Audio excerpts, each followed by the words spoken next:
we have Kelly Lyons, the Curator of Education at Cranbrook Art Museum, on the MegaCast with us. Kelly, thank you for being with us today. Thanks for inviting me here.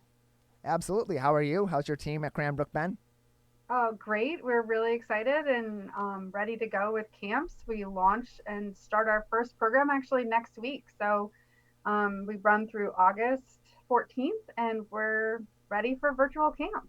So camps, you said virtual camps. Are they going to be entirely virtual now? Because the in-person summer camps have now been, of course, permitted once again under the governor's orders after last week when she cleared summer camps and other outdoor activities.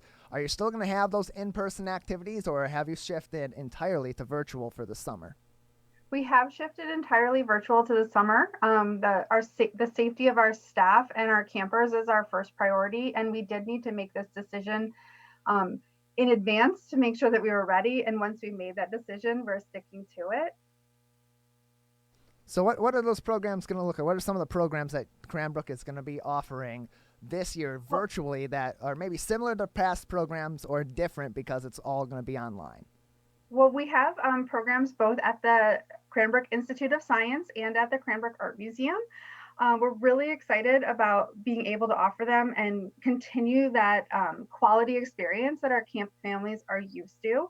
So we're still including a very engaged, active live session with our instructors. We have teaching artists at the Art Museum and the Science Institute. We'll have a lead teacher and then also pull in experts like their head astronomer to talk about the planetarium and the head of the freshwater forum to talk about water on one of their weeks. So it just really depends on the week, but we have a full range of our camps and we will be live in the museums with the Art Museum and the Science Institute to look at objects with our instructors. And then one of the key features that we were really excited about is that we have kits that are going home and they're really designed to have something new every single day. They'll be really organized. We have little envelopes or boxes to open every day for our camp program, as well as they're designed to make sure that our campers can be as independent as possible while they're learning from home. And that means that we've really tried to include almost everything our kids will need. So while we were planning and talking about this as a group, we compared it to sort of the idea of a meal kit. And I know that many families have ordered from those online, we Yeah. ship this to you and you make it. But this is like you got that and you got the knives and the dishes and the cookware. So you'll get scissors, you'll get glue, you'll get a cup to put your water in for watercolor painting. You will get cucumbers so that you can make pickles in chemistry week at Science Institute. Nice. We're really designing it so that almost everything you need is there. Obviously, we're not providing you a refrigerator to put your pickles in or water. You'll be able to fill up that cup at home, but the goal is that our campers can stay engaged with our instructors during our 2-hour virtual sessions and not have to get up and be looking for supplies in the home. Yeah, it's great that that's being provided to the kids and that they're going to have some tangible objects because they've been in school all this time, but they've been learning virtually, and they haven't had that art class where they're painting or they're using a sculpture. They're in science classes and they're looking at a rock, learning some form of basic geology. So those at-home kits kind of give them something to Yeah. engage with while they're learning the content from knowledgeable people at Cranbrook. Yeah, and that's really kind of what we've been talking about so much is that teachers didn't have the opportunity to plan for this the way that we've been able to do that. So, when a kid comes to our regular camps on site in a traditional manner, we use the art supplies there and send them home with their artwork. So this is kind of in the reverse where you get to have oil pastels, you get your own watercolors, you get your own hand cut rock samples from the geologists at the Science Institute to have at home and continue exploring those materials beyond the end of our camps. Well, that's good. That's great to hear, and it's going to definitely advance their learning from what they've learned both in school and what they're learning through your programs as well this summer. Having those tangible objects and seeing is believing in many cases. So having tangible objects that you're learning about and being able to engage with them helps you grow as a learner. So these summer programs, they're all virtual now at Cranbrook this summer, and a lot of other local services organizations, parks organizations, summer camps, and so on are probably going to be doing a lot of the same. But because these kids still need these summer programs, they still need some way to be engaged and learning over the summer. What role does summer programs and summer camps and learning camps, such as what you run at Cranbrook, what role does that play in the forward progress of kids learning while they're out of school in the summer?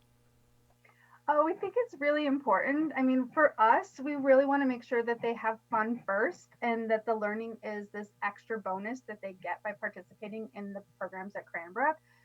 So, they're keeping up with some science knowledge that maybe they didn't even learn in school. Maybe they didn't get to hold their own rocks. Maybe they didn't get to do a chemistry experiment and make pickles or do something else related to that, as well as in the art museum, where a lot of our projects are really focused on very open-ended aspects, where we're looking at artwork, talking about the ideas the artists use, the materials, the concepts, and we do a process where we focus on iteration. We focus on looking at having those kids kind of get an idea, get it down on paper, talk about it, give them feedback.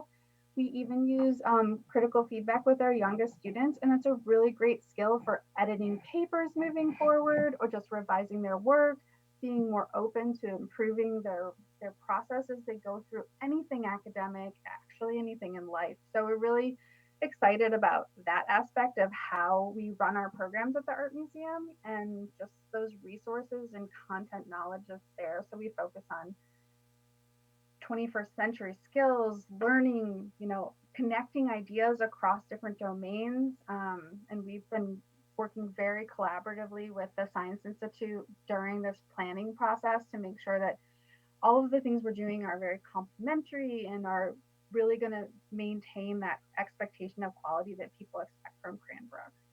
And over the course of this pandemic, have you had a chance to test out virtual programs similar to what you've had, what you're going to be having in these summer camps? And what has the response been from families, from the kids, from parents who have had their kids already engaged in some of these programs while they were also still in school? We've done a few little tests, but not a full classroom session. But we did have a virtual info session with some of our families offering, extra one-on-one time for families to ask questions about how we're running our camp. And the families were overwhelmingly very pleased with what we have planned and how it's going to be engaging for their kids at home. Again, it was just a disservice to our teachers and our students that they didn't have time to plan for this year. And so we really are reaping the benefit of being able to have put thoughtful time into making sure that we're providing something new that's not the same online learning experience that kids have had for school, because we were able to invest a couple months of planning and getting these kits ready in our lessons and how we're going to make sure that we can maintain all of those positive things we have in our regular camps, like having a really open forum and talking about that, looking at objects in the museum, both at the Science Institute and the Art Museum, and having small classes. That's something that we've always maintained as, trying to make sure that students can engage on a very individual and personal level. And then at the Art Museum too, we have a daily blog for our camps. It's something we will continue this summer, so that our families can, feature their kids and their kids' artwork. And we talk about the concepts we've learned, and we actually provide prompt questions for our grown-ups at home so that they have really engaging open-ended questions to ask their camper about how it went. We do anticipate that a lot of our families will have working parents, even if they are still working from home. And so by providing those questions, we think that's a really nice way to have a deeper conversation with children about what they did in our program. Joined by Kelly Lyons, the Curator of Education at Cranbrook Art Museum, and running their Academies of Art and Sciences summer programs for kids, joining us today on the Oakland County Megacast. And Kelly, the Cranbrook Art Museum and the Cranbrook Science Museums, they have programs all throughout the year for people of all ages, not just these summer programs specifically for kids. And with the kids programs going all virtual, what can we also expect for adults that like to go to Cranbrook for recreation for a day, to learn or to explore some history or other information or great art? and so on and so forth, what kind of programs can they expect to be in place, maybe virtually, maybe in person, or both at Cranbrook going forward? Well, going forward, I think both institutions, the Art Museum and the Science Institute, are working very hard to make sure that there are options for everybody who wants to remain engaged with Cranbrook. We also have our gorgeous campus, of course, as well as other entities on our campus, including the House and Gardens and the Center for Collections and Research. And some of those other entities are providing tours of our campus, providing other engaging online experiences, but we're working at a full range of options as we open up the museums, which I believe is scheduled for July 8th at this point for the museums to start reopening to the public. We actually, when the art museum closed, we're in between exhibitions, so we need a little bit of time to get our next show up and ready for the public, and we're really excited to have the public back in our spaces. We will be maintaining all of the guidelines and social distancing, as well as requiring masks for our entry. And I think that Cranbrook is going to open in a way that is really flexible for what our public wants, and be able to have both online virtual options as well as very contained smaller groups as we gradually reopen with the state for our in-person programming. I've been to Cranbrook several times over the course of my life. It's a pretty big area at the Science Museum and at the Art Museum, but there's a lot of also engaging things there too, where it's a lot of hands-on activities and so on. And if you're in a group of people and it's a packed day, it can be a rather compact space. And in the post-COVID world, with all the social distancing guidelines in place, we've talked to restaurants and we've talked to stores about the ways that they're changing maybe their layout or the way that they are operating their businesses and their daily operations in that sense to maintain those social distances and those clean surfaces and so on. What can we expect to be changed from our experience in the museum, both art and science museums, going forward? So both of them will have a limited capacity for the day, and also you should call ahead and make sure you can get your ticket in advance is recommended. And surfaces will be wiped down more frequently.